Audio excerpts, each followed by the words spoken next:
ইসলামের ছাপই যদি হইতো তাহলে এই আওয়াজ কেন একটু পরে পরে শুনতাম। অথচ সিগন্যাল তো দিলেন আল্লাহ 2013-তে বাংলাদেশে 31st নাইটের পরের দিন 7.8 ভূমিকম্প বাংলাদেশে আসলো, কিন্তু কোনো বিপর্যয় ঘটলো না, কারণ সিগন্যাল ছিল। তো সিগন্যালে কোনো বিপর্যয় ঘটে না, সতর্কবাণী ছিল, এই জন্য কোনো বিপর্যয় হয় নাই। কালকে যদি বিপর্যয় হয় কি করবেন? মুসলমান হিসেবে তো নির্বাচিত করলেন সুখ দেওয়ার জন্য। ওলামা বলুক সুখ কার জন্য? শান্তি কার জন্য? নিরাপত্তা কার জন্য? ইজ্জত কার জন্য? সম্মান কার জন্য? কোরআন হাদিস তো বলে মুসলমানের জন্য। কিন্তু প্রশ্ন তো এইখানে, ইসলামের ছাপ কতটুকু? ইসলামের ছাপই যদি হইতো তাহলে এই আওয়াজ কেন একটু পরে পরে শুনতাম। অথচ সিগন্যাল তো দিলেন আল্লাহ 2013-তে বাংলাদেশে 31st নাইটের পরের দিন 7.8 ভূমিকম্প বাংলাদেশে আসলো, কিন্তু কোনো বিপর্যয় ঘটলো না, কারণ সিগন্যাল ছিল। তো সিগন্যালে কোনো বিপর্যয় ঘটে না, সতর্কবাণী ছিল, এই জন্য কোনো বিপর্যয় হয় নাই। কালকে যদি বিপর্যয় হয় কি করবেন? কি করবেন? আর্মি আদালতে যায় কেস করবেন, না সুপ্রিম কোর্ট, না হাইকোর্ট, না র্যাব, না পুলিশ? কোন জায়গায় করবেন? মুসলমান যদি আমি হইতাম, ইসলামের ছাপ যদি আমার ভিতরে থাকতো, তাইলে এই আওয়াজ কেন আসতো? ইসলামের ছাপ যদি থাকতো, পায়ে হাত রেখা বলি, তাহলে যুবক নেটে দেখা চুল কেন কাটতো? ডিজাইন কেন নেটের থেকে নিত? ইসলাম কি চুলের ডিজাইন দেয় না? মা বোন কেন সাজগোজ নেটের থেকে করতো? ইসলাম কি সাজগোজ দেয় না? হ্যাঁ, ইসলাম কি সাজগোজ দেয় না? হ্যাঁ, যদি মুসলমানই হইতাম তাহলে ইসলামের ছাপ নাই।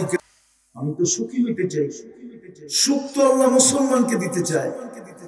এই জন্যই তো আপনাকে আমাকে মুসলমানের ঘরে নির্বাচিত করলেন, প্রিয় পাত্র বানায়া করলেন। আগে আপনি প্রিয় হয়েছেন, তারপরে মুসলমান হয়েছেন। কোরআন এটাই বলে, মাইয়ুরিদিল্লাহু আইয়াহদিয়াহু ইয়াশরাহ সাদরাহু লিল ইসলাম মাইয়ুরিদিল্লাহু খায়রান ইউফাক্কিহু ফিদ্দীন। আপনি আগে প্রিয় পাত্র হয়েছেন কার কাছে? কি কোন আল্লাহ? এরকম বলেন 99 পদের মালিক আল্লাহর কাছে আমি প্রিয় পাত্র। দুনিয়ায় সামান্য পদস্থ মানুষের কাছে প্রিয় পাত্র হওয়ার জন্য সারা দিন দৌড়াইতে থাকি।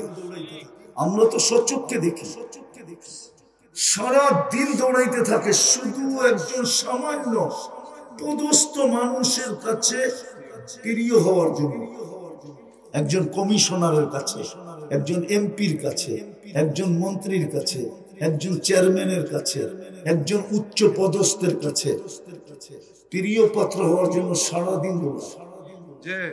অথচ আল্লাহ যারটা 24 ঘন্টা ভোগ করে, সমস্ত চাবি যার কাছে, সমস্ত সুইচ যার আন্ডারে, অফ করতে দেরি, অফ হইতে দেরি হবে না। হায়াত কার হাতে? মৌত, সুস্থতা, অসুস্থতা, ধন, দারিদ্রতা। তাহলে কবি কেন বলবে সকাল বেলার ধনীরে তুই ফকির সন্ধ্যাবেলা? সন্ধ্যাবেলার ধনীরে তুই ফকির সন্ধ্যাবেলা, সকালবেলা। এভরিথিং যার হাতে। কিন্তু বলবেন উল্টা পাল্টা করতেছি, কিছু তো বলে না। হ্যাঁ, এটারও একটা কারণ আছে, আপনাকে ইচ্ছা স্বাধীনতা দিছে দেখে কিচ্ছু বলে না।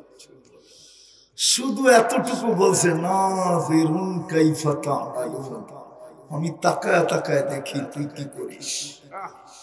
দ্বিতীয় বলছেন ফান্তাদিরু ইন্নী মাআকুম মিনাল মুনতাদিরিন, সীমারেখার অপেক্ষায় থাক, আমিও তোর সাথে অপেক্ষা করতেছি।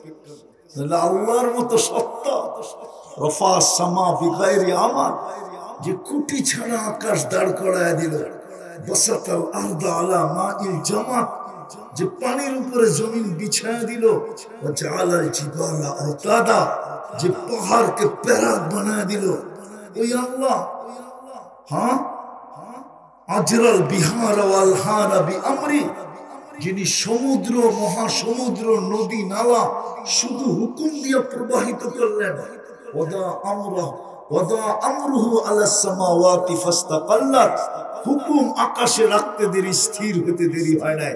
ওয়াদা আমরুহু আলাল আরদি ফাস্তাকাররাত, জমিনের উপরে রাখতে দেরি, স্থির হতে দেরি হয় নাই। ওয়াজাল জিবালি ফাআরসাত, পাহাড়ের উপরে রাখতে দেরি, প্যারাগ হতে দেরি হয় নাই।